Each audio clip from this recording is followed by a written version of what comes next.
Merci d'être avec nous comme chaque jour et 01net TV vous fait découvrir maintenant un projet fou signé Google et Motorola, un smartphone en kit. Et oui, un smartphone que vous pourrez peut-être un jour fabriquer vous-même, comme des Lego qu'on met bout à bout. C'est assez génial, c'est signé Google.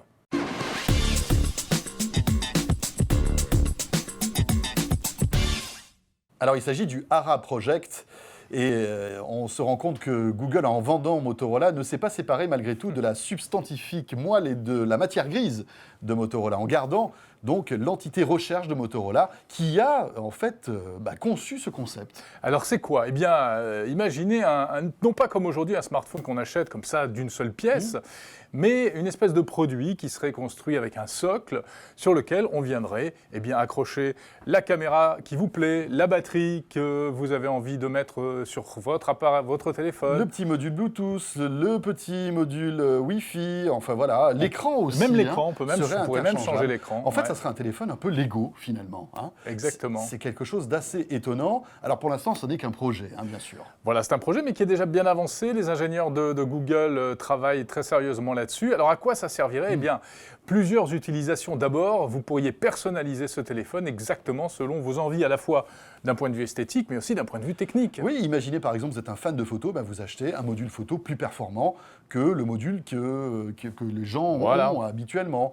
Si par exemple, vous voulez un téléphone avec une énorme batterie, vous pourrez rajouter par exemple une deuxième batterie pour avoir plus d'autonomie. Mais ce sera au détriment d'autres choses, donc il faudra faire les choix vous-même. Donc on personnalise son téléphone en fait à l'extrême. Et deuxième intérêt, François, c'est que ça éviterait peut-être cette espèce d'obsolescence effrénée.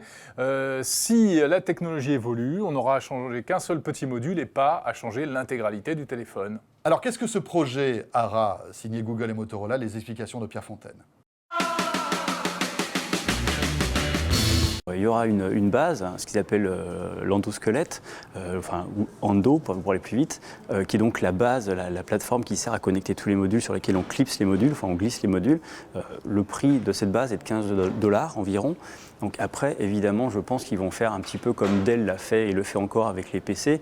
On choisit une base et puis après on clipse les modules qu'on veut dessus. Et donc on va un peu retrouver le côté un peu geek de fabriquer son propre téléphone.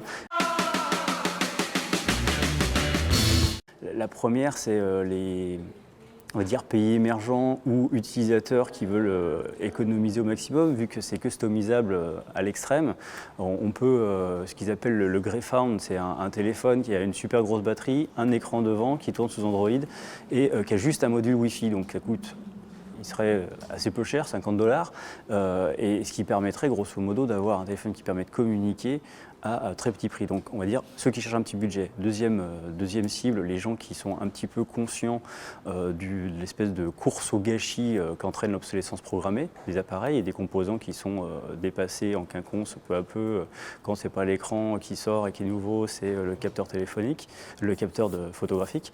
Donc ça peut être aussi un moyen de satisfaire les gens qui veulent avoir une approche un peu éco-responsable de la consommation high-tech. Et puis enfin, peut-être à l'opposé ou pas forcément, les geeks qui eux veulent toujours avoir le dernier cri ou qui veulent pouvoir modulariser leur téléphone en fonction de leurs besoins du quotidien. On peut ainsi tout à fait imaginer mettre un super capteur téléphonique sur son téléphone parce qu'on part en vacances et qu'on va faire des photos. Et puis quand on revient, on veut juste avoir plus de batterie parce qu'on va travailler, qu'on va avoir besoin de la batterie toute la journée. Donc voilà, c'est les trois cibles qu'on peut imaginer. Le projet Ara, c'est un projet qui est ouvert, open source, gratuit, libre d'accès. Et donc il est ouvert à toutes les personnes et tous les fabricants de bonne volonté. Donc on peut tout à fait imaginer que Samsung, pourquoi pas, ou que Carl Zeiss ou Leica développent un module téléphonique, que des spécialistes en batterie développent des batteries. Tout ça, c'est ouvert. Il y a ce qu'ils appellent un kit de développement de modules qui est mis à disposition de qui voudra, qui le sera très bientôt lors de la première conférence de développeurs qui aura lieu mi-avril.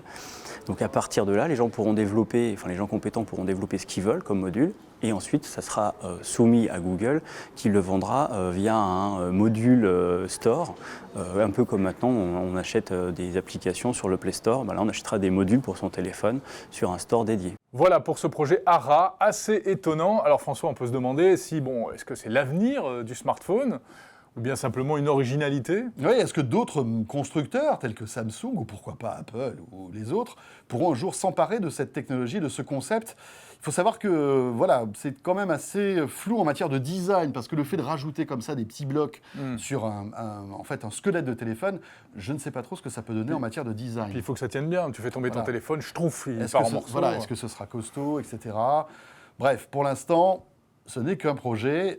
On en reparlera sans doute l'année prochaine. Hein. Mais c'est séduisant. 01net TV, toute l'actu high-tech en vidéo chaque jour. On se retrouve demain. À demain.